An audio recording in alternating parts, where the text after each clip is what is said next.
to be proclaimed throughout the camp, saying, let neither man nor woman make any more work for the offering of the sanctuary. So the people were restrained from bringing, for the stuff they had was sufficient for all the work to make it, and too much. Notice, the people kept giving until they were restrained. The people kept giving until they were restrained. All right. Now let's go to the New Testament. Our title is Grace by Merit. 2 Corinthians chapter 9. Thank you, Lord. 2 Corinthians chapter 9. Thank you, Lord. Verse 6. But this I say, he which soweth sparingly shall reap also sparingly, and he which soweth bountifully shall reap also bountifully. Every man according as his purpose in his heart, so let him give, not grudgingly or of a necessity, for God loveth a cheerful giver. And God is able to make all grace abound toward you, that ye, having all sufficiency in all things, may abound to every good work. When we give, God gives us grace. But if we truly understand what grace is, the power of Christ exerted on our behalf, then it's the best thing God can actually give us. Amen. Because notice what it says. It says that we have all sufficiency in all things. Now, that word, that phrase is the definition of wealth. Wealth means having abundant supply. You recall in Deuteronomy 8, it says that God gives us the power to get wealth. But it says not for us. It says to establish His covenant. So, last week we said your job has really nothing to do with you. It's part of God's work. Which means the output of your job is also not for you. It's part of God's work.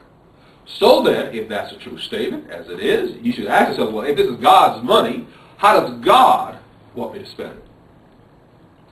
Because I know the job is not for me.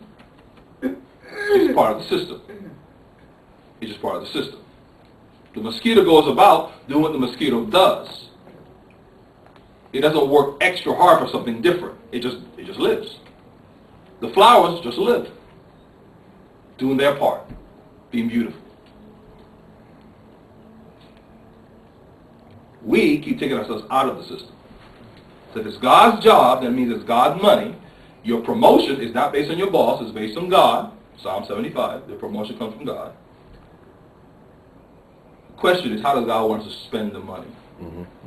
And just like He reserved the first part of the 31 cities, Jericho, 1 out of 31, does He reserve a portion of the money we get? And you already know the answer. Yes, He does. Okay? Now, this is a good time to pause and define a few words. We've already defined one. It says, he which soweth bountifully. Well, we just got an example of bountiful giving. The people had to be restrained from giving. They were liberal. They were generous. So much so, they say, oh, okay, hey, woohoo, we're good. We're good. It's all right. We're good. See, that's bountiful giving. The other word here that Brother Red had pointed out to, which is so interesting, it says, God says He loves a cheerful giver. And if you look at the Greek word for cheerful, it's hilaros, which is the root word for hilarious. He was a hilarious giver. He was a cheerful giver. We could use the word for crazy. He was a crazy, man, that's crazy. Right? Let's look at some more examples of crazy. Okay? Luke 21. Luke 21. Thought Dave was going to preach my scripture this morning. Luke 21. Luke 21, looking at some crazy giving. Verse 1 through 4.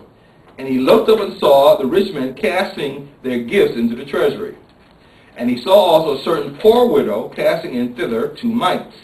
And he said, Of a truth I say unto you, that this poor widow hath cast in more than they all. For these have of their abundance cast into the offerings of God. But she of her penury hath cast in all the living that she had. Now, by the way, penury means severe poverty. She had 2 mites left. For us, it's like 2 pennies. That's all she had. And she said, well, I'll give that to God. Now, what percent of her giving did she do here? What percent? 100. Wow, 100%. Now, that's some crazy giving.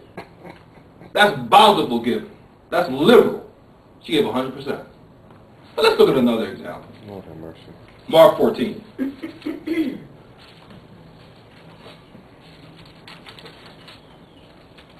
Mark 14. Verse 3 through 6. This is Jesus says, being in Bethany in the house of Simon the leper, as he sat at meat, there came a woman having an alabaster box of ointment of spikenard, very precious. And she brake the box and poured it on his head. And there were some that had indignation within themselves and said, why was this waste of the ointment made? For it might have been sold for more than 300 pence and have been given to the poor. And they murmured against her. Jesus said, let her alone. Why trouble ye her? She has wrought a good work on